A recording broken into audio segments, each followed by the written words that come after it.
Aquelas pessoas que estão buscando crescimento verdadeiro na vida delas, elas precisam trabalhar com suas sombras, mesmo que não tenha nada a ver com o animal de poder. A ideia é assim: você quer subir? Então vai lá embaixo no subterrâneo e vê o que é que está escondido lá.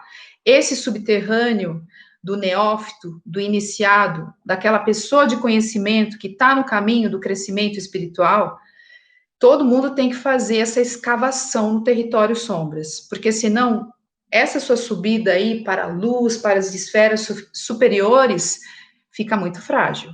A gente precisa ter conhecimento, sabedoria, tá? Estratégias para lidar com o nosso sabotador, que nada mais é que o animal sombra. Então, o poder que o estudo do animal sombra traz para a nossa vida não é gostoso, tá? Não é gostoso, ai que delícia.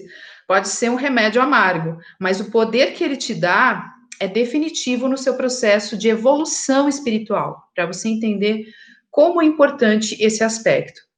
Claro que quando a gente está falando de xamanismo, animal de poder, esse nosso aspecto sombra, ele vai se corporificar no formato de um animal. O que nos ajuda muito, porque às vezes a gente fala assim, eu tenho um aspecto sombra, é uma nuvem negra abstrata que eu não sei do que se trata. Mas quando eu sei que meu animal sombra é, por exemplo, um tubarão, eu já sei como que essa força funciona em mim. Então, se eu vou lá estudar a medicina dele, eu começo a perceber que o tubarão, vamos falar de algumas características para ficar mais fácil.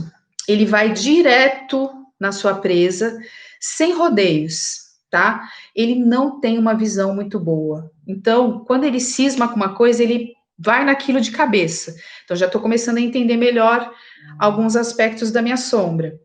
O tubarão, como sombra, é um animal agressivo, tá? Ele é um predador, um ótimo predador que está configurado para a sua sobrevivência. Toda a energia dele, se ele não prestar atenção, pode ir cegamente para um lado que não foi muito bacana para ele.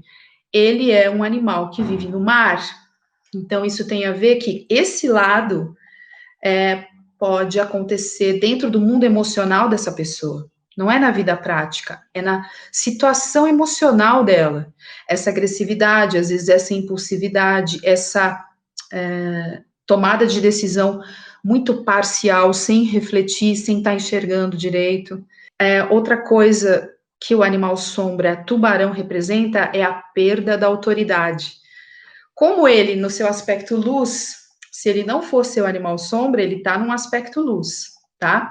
Ele representa autoridade sobre si mesmo, poder do comando. Quando ele está no aspecto sombra, em algum sentido, ele perdeu essa autoridade. Então, a gente começa a entender que aquela pessoa, ela precisa curar partes que estão infantilizadas na agressividade, sem muita reflexão, são coisas do mundo emocional dessa pessoa, e que tudo isso está tirando o poder de comando da vida dela. Às vezes, esse comando sobre si mesmo, né? Tipo, não vou entrar nessa emoção ruim, eu não vou entrar nessa autossugestão negativa das minhas emoções nesse momento. Então, começar a lidar com esse animal sombra é muito, muito valioso.